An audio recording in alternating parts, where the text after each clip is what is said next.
2026 अगदी दारात येऊन ठेपलेला आहे आणि या वर्षातील सर्वात विशेष, सर्वात पुण्यदायी मानला जाणारा अधिक मास म्हणजे पुरुषोत्तम महिना हा नेमका कधी सुरू होतोय, कधी संपतो, याचं महत्त्व काय आहे, या महिन्यात नेमकं काय करावे, कोणत्या चुका टाळाव्या, हे आपण आजच्या व्हिडिओमध्ये पाहणार आहोत.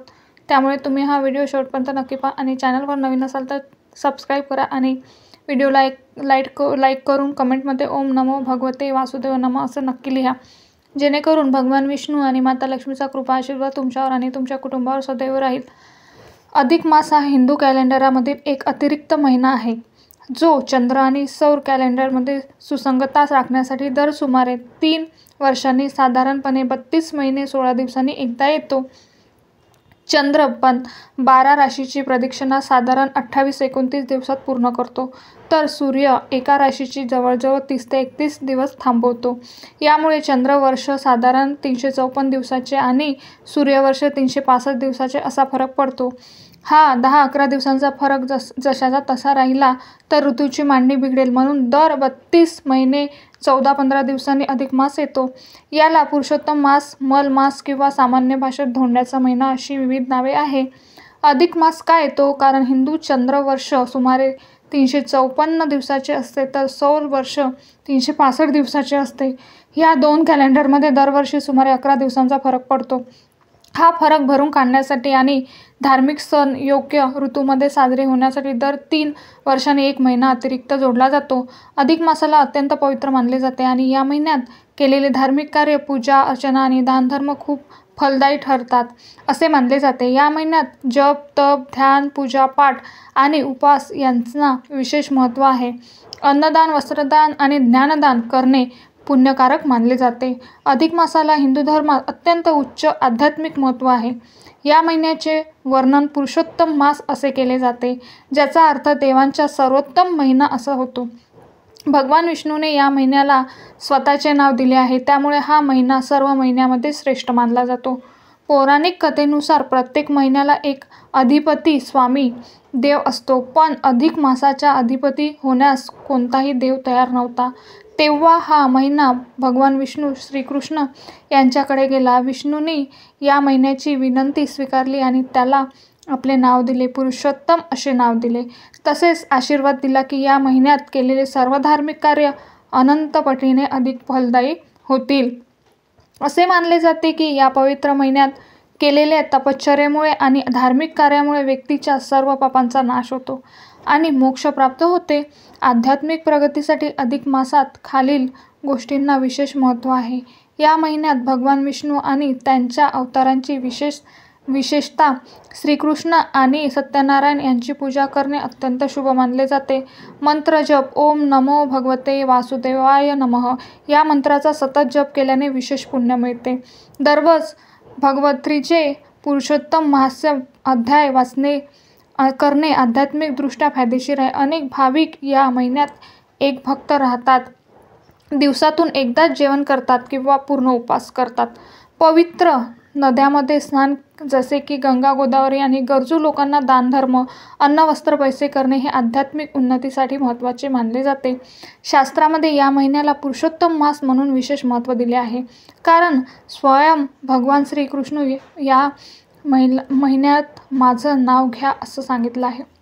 या महिन्यात श्रीकृष्ण, श्रीराम आणि भगवान विष्णू यांच्या उपासनेला अनन्य साधारण महत्त्व असते. लोक अधिक मासाला धोंड्याचा महिना असेही म्हणतात. या महिन्यात केलेले जप, तप, दान, धर्म, पूजा, स्तोत्र पठण याचं फळ अनेक पटीने वाढत असतं, शास्त्रात नमूद आहे. या महिन्यात कोणत्या गोष्टी कराव्या?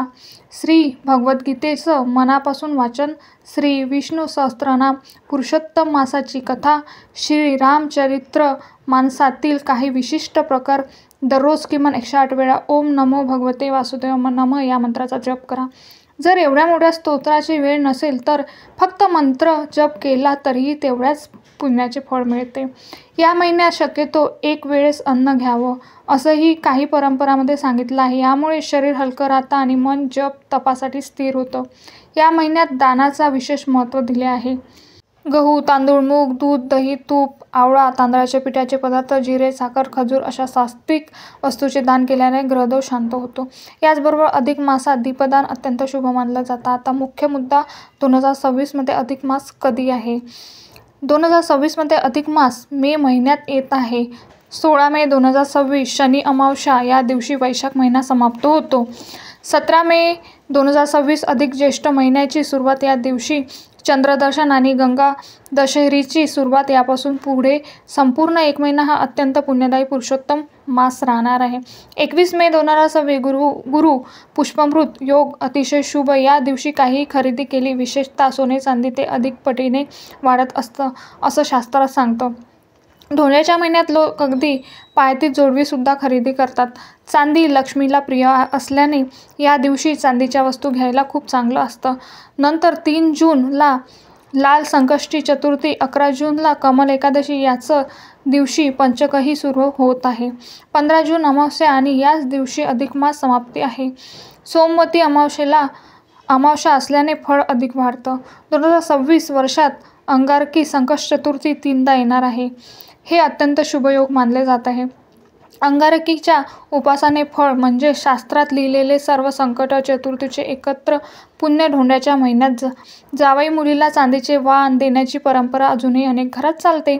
चांदी हा सात्विक, शुभ आणि मन धन वाढवणारा धातू मानला जातो. 2026मध्ये येणारा अधिक मास हा अत्यंत पवित्र असा वर्षातील सर्वात शुभ कालखंड मानला जातो. या महिन्याला पुरुषोत्तम मास, माधव मास असेही म्हणतात. या महिन्यात केलेली पूजा, जप, दान, पाठ, सेवा याचं फळ 100 पट जास्त लाभतं. पण या महिन्यात काही चुका केल्या तर त्याचा परिणाम संपूर्ण वर्षभर जाणवू शकतो. म्हणूनच आज आपण जाणून घेणार आहोत अधिक मासात कोणत्या चुका अजिबात करू नये, कोणत्या गोष्टी केल्याने पुण्य कमी होते आणि कोणत्या वागणुकीमुळे घरातील सुख कमी होते. अधिक मासात कोणती कामे करू नये. लग्न, साखरपुडा, गृहप्रवेश, नामकरण, मुंडन, मोठी मंगल कार्य, कुटुंबातील आनंदासाठी, ग्रहशांतीसाठी ही कामे या काळात टाळली जातात. तसेच या महिन्यात मांसाहार, मद्यपान, कांदा, लसूण आणि तिखट उडदाचे पदार्थ खाऊ नये. कोणत्याही नवीन कामाची सुरुवात नाही. अधिक मासात साधारणपणे नवीन कामे, नवीन घरे, नवीन दारांची सुरुवात, नामकरण, गृहप्रवेश, लग्न, मुंज, वास्तुशांती अशी मोठी शुभ कार्य टाळली जातात. कारण हा महिना उपासना आणि आत्मशुद्धीचा आहे. घरात भांडणं, राग, तापटपणा अजिबात करतात नाही. हा महिना शांततेचा, जपाचा आहे. भांडणं केल्याने पुण्य नष्ट होते असे म्हणतात. रोज सूर्योदयापूर्वी उठणे टाळू नये. अधिक मासात ब्रह्ममुहूर्तात उठणे हे अनिवार्य मानले जाते. उशिरापर्यंत झोपणे पुण्य कमी करते. देवघर, देवाची मूर्ती अस्वच्छ ठेवू नये. अधिक मास म्हणजे सेवा, शुद्धता आणि शुद्धता. देवघरात धूळ, जाळी, तुटकी मूर्ती ठेवणे अत्यंत अशुभ मानले जाते. तिखट वाणी, निंदा, चुगली अजिबात नाही. अधिक मासात गोपीस निंदा, वाईट बोलणे टाळल्यास पुण्य खूप वाढते. वाईट बोलल्यामुळे पुण्य क्षीण होते. पाप करणे, खोटं बोलणे नाही. या महिन्यात केलेले पाप अनेक पटीने वाढून फळ देत नाही. जास्त झोप, आळस टाळा. हा महिना तप, ध्यान, व्रत याचा आहे. अति आळस केल्याने पुण्य नष्ट होते. घरात जुना कचरा, तुटकी भांडी, नासधूस वस्तू ठेवू नये. विशेषतः अधिक मासात घरातील कचरा साफ करणे अत्यंत शुभ आहे. काटकसर, दान न करणे मोठी चूक. अधिक मासात दानाचं पवित्र फळ 100% वाढतं. पुण्य गमावणे.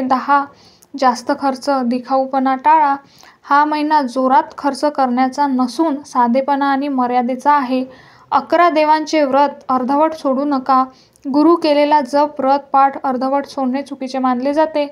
मांस, मद्य, तिखट, राग, वाढणारे अन्न टाळा आणि मासात तामसिक आहार पुण्य कमी करतो. रात्री उशिरा खाणे नाही. रात्री उशिरा जेवल्यास शरीर आणि मन शुद्ध राहत नाही. अनावश्यक मोबाईल्स, रील्स टाईम वाया घालवू नका. हा महिना जपाचा आहे. मोबाईलवर फालतू मनोरंजन कमी करा. घरात अंधार ठेवू नका. संध्याकाळी दीप लावणं अत्यंत शुभ. अधिक मासात लक्ष्मी प्रवेश वाढतो. वडीलधाऱ्यांचा अपमान अजिबात करू नका. वृद्धांचा अपमान हा सर्वात मोठा दोष आहे. या महिन्यात तो अधिक गंभीर मानला जातो. चुकीचे खर्च, उधारी खर्च करू नका. अधिक मासात कर्ज घेणे अशुभ. उधारी वाढवणं टाळावं. महत्त्वाचे देवाची सेवा थांबवू नका. अधिक मासात हे जरूर करा. श्री विष्णू सहस्त्रनाम, श्रीमद भगवद्गीता पठण, स्वामी समर्थ जप, दत्तगुरु जप 5, राम नाम श्रीराम जय जय राम, उपवास, दान, पारायण, गरिबांना अन्नदान।